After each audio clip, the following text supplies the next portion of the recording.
ఇక ఆయన ఊరిస్తున్నాడు, ఇక నేను వస్తున్నా బయటకని. అయ్యా నువ్వు బయటకు వచ్చినప్పుడు, నువ్వు కుర్చీలో ఉన్నప్పుడే మా యూత్ కాంగ్రెస్ కార్యకర్తలు నేను బండకేసి కొట్టిరు. మళ్ళీ వచ్చేదేముంది?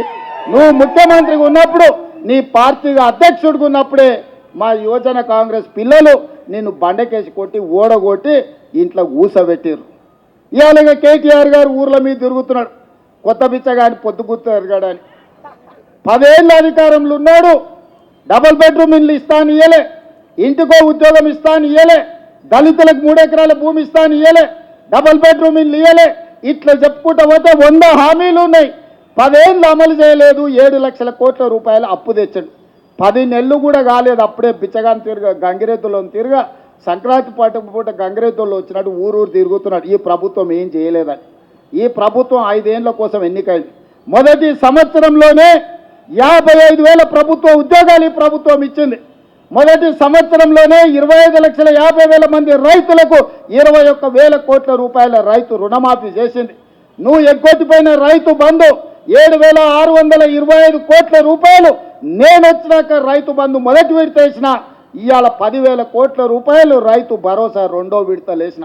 ఆడబిడ్డలకు బస్సు ఉచిత ప్రయాణం అన్నం ప్రతి నెల 400 కోట్లు, దాదాపుగా ఈ సంవత్సరంలో 4,000 కోట్లు ఆర్టీసీ కార్పొరేషన్కు చెల్లించి 120 కోట్ల మంది ఆడబిడ్డలు ఆర్టీసీ బస్సుల్లో ఉచితంగా ప్రయాణం చేసింది.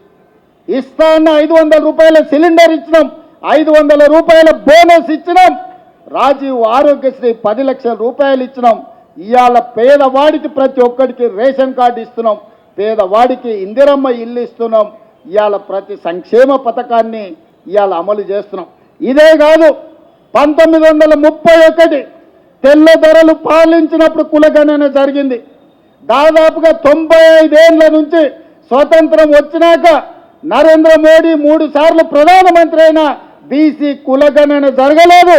ఇవాళ నా రాష్ట్రం తెలంగాణ రాష్ట్రం, కాంగ్రెస్ పార్టీ రాహుల్ గాంధీ నేతృత్వంలో ఈరోజు తెలంగాణ రాష్ట్రంలో కులగణన చేసిన ప్రభుత్వం, ఈ దేశంలోని ఏకైక ప్రభుత్వం, లెక్కలు తేల్చిన ప్రభుత్వం కాంగ్రెస్ ప్రభుత్వం.